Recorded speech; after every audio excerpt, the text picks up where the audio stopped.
Hello बच्चों, let's read this question. The question says, attainment of equilibrium in a colored gaseous reversible reaction is detected by the constancy of option A color, option B density, option C pressure, option D all of the above properties of the mixture. The key concept for this question is attainment of equilibrium. Attainment of equilibrium, right? अगर हम लोग बात करते हैं attainment of equilibrium की, तो देखो attainment of equilibrium को हम लोग देख सकते हैं या समझ सकते हैं विथ सर्टेन ऑब्जर्वेबल प्रॉपर्टीज। जैसे अगर हम एग्जांपल लेते हैं कि हमारे पास इवेपोरेशन हो रहा है वाटर का, राइट। पहला एग्जांपल हम लोग देखें, हमारे पास हो रहा है इवेपोरेशन ऑफ वाटर।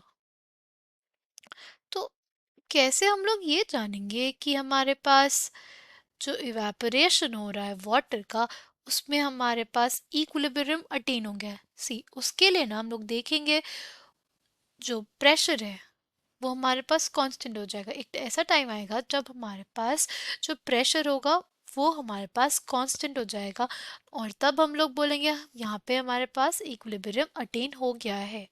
ठीक, तो यहाँ पे हमने किसको देखा, किस ऑब्जर्वेबल प्रॉपर्टी को देखा, यहाँ पे हमने देखा प्रेशर को, राइट। अगर सेकंड देखते हैं, सेकंड एग्जांपल हम लोग कंसिडर कर सकते हैं डिसोसिएशन ऑफ कैल्शियम कार्बोनेट।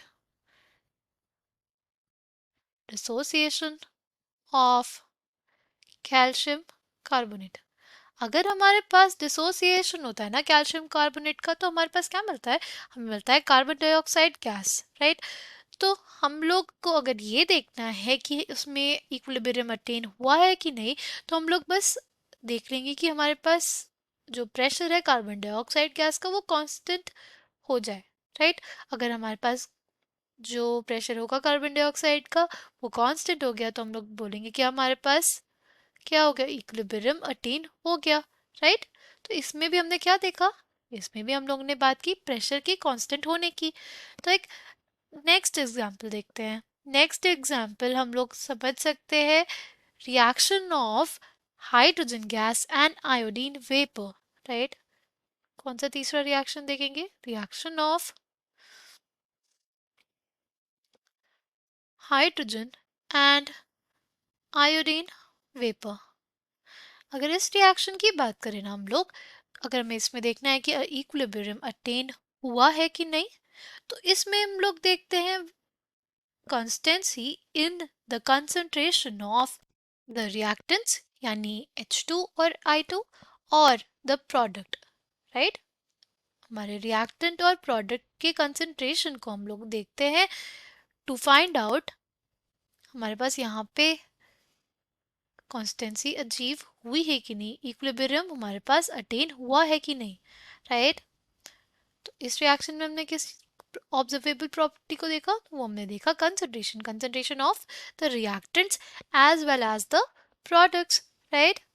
फिर हम लोग बात करते हैं चौथा एग्जाम्पल। चौथा एग्जाम्पल होगा हमारे पास रिएक्शन, या इसको हम लोग बोले decomposition of N2O4 gas, decomposition of N2O4 gas.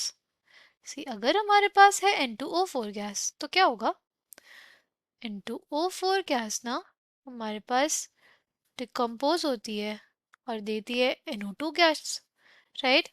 जो N2O4 होता है वो हमारे पास कलरलेस होती है, राइट। वो हमारे पास कैसी होती है, वो एक कलरलेस गैस है। बट जो हमारे पास NO2 है ना, वो एक डीप रेडिश ब्राउन गैस होती है, राइट।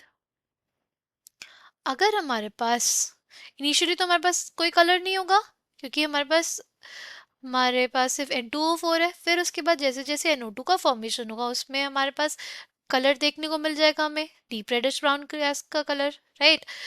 तो एक ऐसा टाइम आएगा कि हमारे पास ये जो उसका कलर होगा ना वो कांस्टेंट हो जाएगा, राइट।